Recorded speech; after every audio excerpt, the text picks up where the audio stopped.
Boa tarde, dando sequência à série de entrevistas da BGD, hoje nós estamos aqui com o Vinícius Airão, engenheiro responsável pela Sinergia, vai falar várias coisas para nós sobre o mercado de projetos, mercado solar fotovoltaico, que ele já atua há muitos anos. Vinícius, boa tarde, obrigado pelo seu tempo. Então, para iniciar, queria que se desse um overview sobre o aspecto do coronavírus, né, do lockdown, como é que está esse nosso mercado de geração distribuída do seu ponto de vista? Oi, Evangelista, boa tarde, muito obrigado pelo convite, é uma satisfação enorme estar por aqui. E como está o mercado?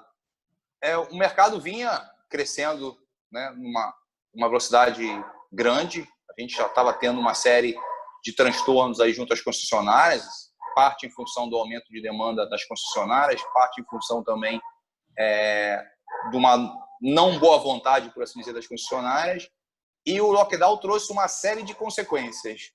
Para quem executa, fica sempre a dúvida ou o questionamento referente ao Estado ou ao município, se as atividades de fotovoltaica de execução devem ou não ser paradas, onde eu tenho uma quarentena. Você tem que a atividade de fotovoltaica é muito parecida ou faz parte da atividade de construção civil. Então, a princípio, em alguns lugares você não seria necessário parar, mas a gente tem a preocupação sempre do funcionário do deslocamento. Esse é um ponto. E também da preocupação do dono da residência, do dono do comércio que nos recebe. E para o setor de projetos, ela deveria ter parado menos. A dificuldade é óbvia das pessoas terem que trabalhar home office, mas é possível, né? Para quem trabalha com projeto é possível. As concessionárias, algumas, tiveram que se adequar a uma ou outra coisa que não estava apta ainda para trabalhar online, mas isso foi adequado na maioria delas, mas algumas concessionárias estão entendendo que se não for emergencial, elas não precisam fazer nada. Então, algumas concessionárias, principalmente a Equatorial, tem informado, a gente já tem várias notícias de que tem informado que você pode até dar entrada junto à solicitação do parecer de acesso, mas que no período aí do decreto emergencial nada vai ser encaminhado. Então, é uma preocupação que a gente tem agora sobre isso. Isso foi uma interpretação discricionária das distribuidoras, né, das concessionárias, a favor delas mesmas, mas em nenhum momento está escrito lá na resolução normativa que elas teriam que parar as coisas que não eram emergenciais. Não é o que está escrito Sim. lá. Não está. A gente até entende que, por exemplo, estudo de rede ou algum outro tipo de coisas, talvez demore um pouco mais, porque vai ter que ter um meio de ter um acesso a um sistema específico deles, a gente até entende, né? Não vamos querer que os prazos sejam mantidos a ferro e fogo. Mas falar que essas pessoas não estão trabalhando, né? Porque é a única explicação, que o setor de planejamento não tem nada a ver com emergência. Ou eles estão deixando todo mundo de planejamento em casa, recebendo sem trabalhar, o que eu acho pouquíssimo provável, né? Pouquíssimo provável, ou realmente é uma tentativa de prejudicar ou dificultar o avanço da GD no Brasil. Você colocou bem, voltando, realmente o ano passado houve uma corrida grande de várias empresas para prepararem projetos, solicitar conexão, exatamente porque ninguém sabia quanto tempo demoraria o final que seria a revisão da resolução 482. Então foi toda aquela correria no final do ano e no começo deste ano. Aí logo teve a crise do vírus lá na Ásia e já teve um aviso que iam faltar equipamentos, né? E seguido a isso uma subida do dólar. Então a gente teve a primeira brecada, a primeira queda da demanda. Agora a segunda onda, que foi pior, que ela se mantém até hoje, foi a quase total parada da demanda, né, por novos sistemas, e o dólar extremamente alto. Como que a Sinergia recebeu isso? Vocês sentiram esse baque também ou para vocês isso não afetou ainda? Uma vez que vocês estão bastante focados em projetos? Evangelista, nós estamos bastante focados em projetos e por questões de posicionamento de mercado, nossos projetos acabam sendo projetos voltados para usinas maiores, onde chegam a mini geração, principalmente acima de 1 mega. Quando chega a nós, alguém já assinou algum contrato, alguém já tem deveres a serem honrados. Então, nós acabamos sendo pouquíssimos afetados. Em contrapartida, nós também entendemos, desde o ano passado, que a nossa janela talvez fosse um pouco curta, em sentido de que em uma mudança da 482, seja ela do jeito que for, a grande probabilidade é que ela venha primeiro afetar justamente o nosso modelo de negócio, o nosso cliente final. Então, a gente já tem se preocupado há mais de um ano de como é que a gente faz a transição. Tanto é que nós sempre entendemos que a empresa, ela foi criada para isso, né? A empresa tem que ser uma empresa de energia, de eficiência energética e de soluções de engenharia elétrica, e não só uma empresa de solar. Esse é um ponto. É óbvio, enquanto as coisas cresciam, a gente acaba se acomodando. O que isso trouxe? Uma necessidade de ser mais rápido sobre isso. Então, a gente já tem mapeado desde o ano passado e começamos a implementar esse ano, levar os projetos para a filosofia BIM, para poder atender não só o mercado fotovoltaico, mas também a indústria da construção civil, as grandes indústrias, em função do decreto BIM que entra em vigor aí, pelo menos entraria em vigor em 2021, e levar o treinamento tanto para a parte EAD quanto para a parte de gamificação e de realidade virtual e aumentada. É uma transição que a gente achava que ia fazer mais lentamente em 2020 e agora nós estamos acelerando tudo. Como a gente já tinha isso mapeado, está sendo menos traumático, mas é óbvio, né? A gente subestimou um pouco as dificuldades da implantação do BIM, porque muda filosofia de trabalho, uma série de coisas que a gente fez. Em compensação, a parte de realidade aumentada e de treinamento EAD está fluindo um pouco mais rápido ou um pouco mais simples do que a gente previu no ano passado. É interessante, porque você já até se antecipou a próxima pergunta que eu estava fazendo, é como é que vocês estão se preparando para essa nova perspectiva do mercado. Eu acho que tudo vai mudar. Nada será como era antes, digamos assim. Mas no bom sentido, né? Nós precisamos sempre de grandes baques, grandes problemas para abrir caminhos novos. Por exemplo, você vê que ensino à distância, né, a AD que você estava comentando, e teleconferência, conference call, é uma coisa que existe há muitos anos já.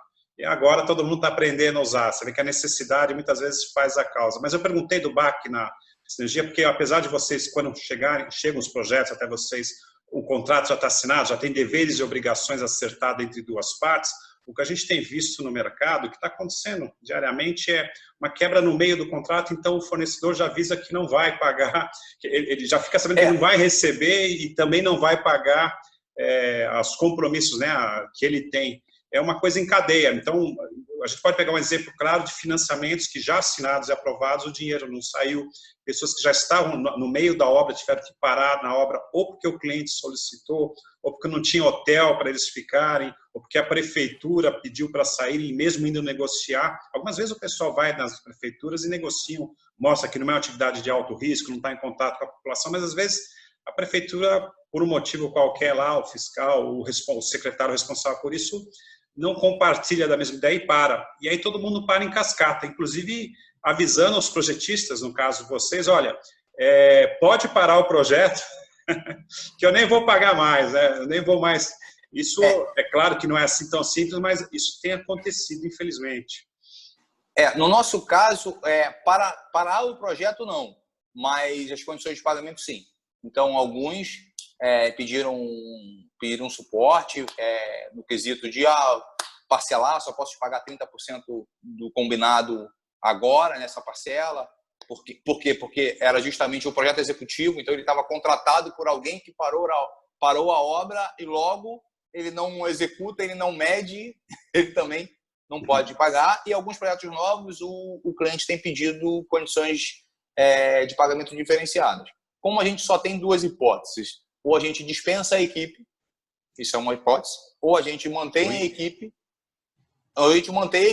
e deixa o dinheiro a crédito. Vou pagar em 2, 3, 4, 5 vezes, mas a gente está buscando justamente não demitir ninguém, porque tem uma série de problemas em demitir, tanto de parte social, né, onde a pessoa está sendo demitida num momento ruim. Esse é um dos problemas, todo o conhecimento que a sua equipe tem, perdido. E o interno, a gente treinar esse pessoal todo de novo, então a gente tem feito isso.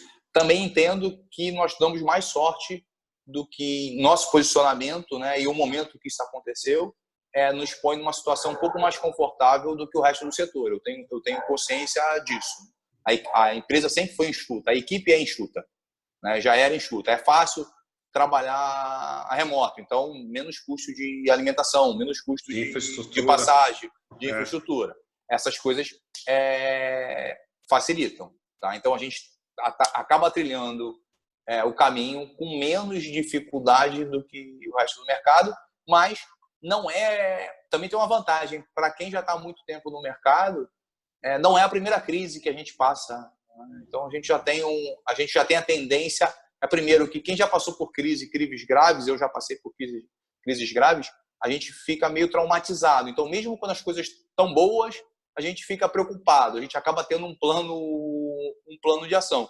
Então, a gente aprende, por exemplo, quando veio a Covid, tem que cancelar treinamento, eu fiquei desesperado nas primeiras 24 horas. Depois de 24 horas, eu falei, bom, o mundo não vai acabar, como é que a gente ajeita do melhor dos mundos? Então, por exemplo, o treinamento que era presencial, vai ser presencial ainda, mas está sendo dado EAD primeiramente, para não prejudicar ninguém. Significa, em vez do meu cliente receber 16 horas de treinamento presencial, ele vai receber umas 40 horas. 24 EAD e 16 presencial. Eu tive mais custo, né? Eu tive um desgaste maior, mas consegui manter sem ter, porque a pior coisa que tinha era ter que devolver o dinheiro, né? Essa é a pior coisa que tem. Né? Como é que faz? Cancela o treinamento. E isso não foi só a gente, outras empresas de treinamento também várias acabaram achando... Faculdades, escolas, tudo fazendo a distância. A solução dessa forma. Eu acho que pós isso, quem sobreviver, e o problema é quem sobreviver, né? Porque a gente sabe que vai ficar muita gente no meio do caminho, isso é complicado, mas vai ficar. Quem sobreviver, sobrevive mais forte, né? E quem, por algum motivo, cair no meio do caminho, vai recomeçar em algum momento, como muitos de nós já recomeçaram, e também mais maduro, mais forte. Acho até a gente tem alguma expectativa de como sociedade sair disso melhor, né? Pelo menos eu tenho essa esperança que a gente consiga sair como sociedade melhor depois disso. Não, tudo. Com certeza, vamos, é uma seleção natural, né? Com certeza os mais bem preparados, os que têm inovação, e você falou 2 inovações que você está querendo implementar, EAD, que já existe há muito tempo, mas você vai implementar nesse mercado, a realidade virtual aumentada é bastante interessante também. Quem trabalha com inovação e está bem preparado para a crise consegue superar, isso acontece em vários momentos.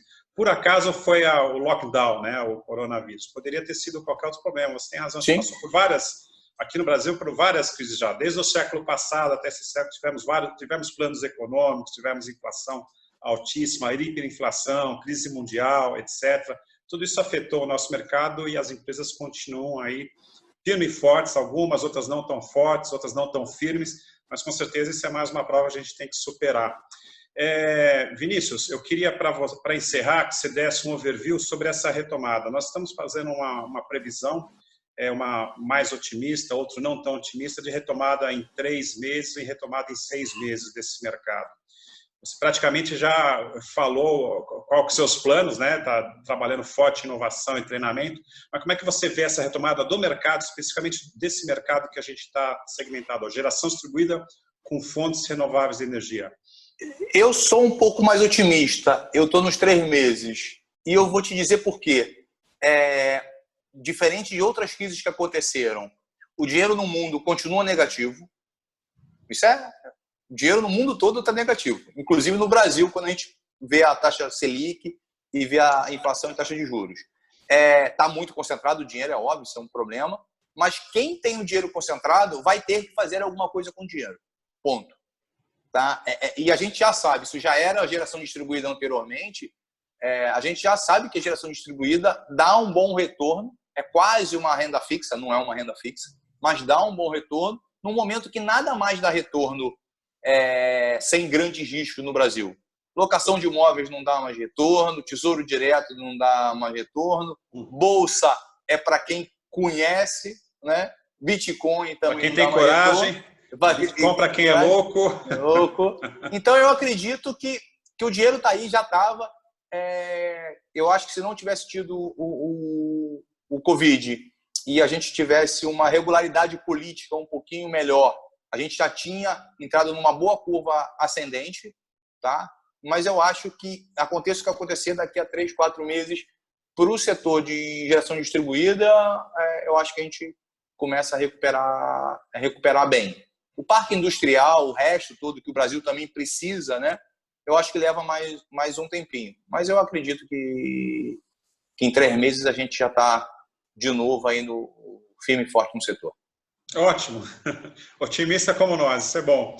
Vinícius, olha, muito obrigado pelo seu tempo. Parabéns aí todo esse trabalho que você tem desenvolvido. Eu tenho acompanhado algumas lives que você faz, são sempre muito boas, cheias de informações. Continua fazendo as intervenções técnicas que você sempre faz nos grupos, são super bem-vindas. Parabéns, obrigado e logo, logo a gente vai se encontrar pessoalmente.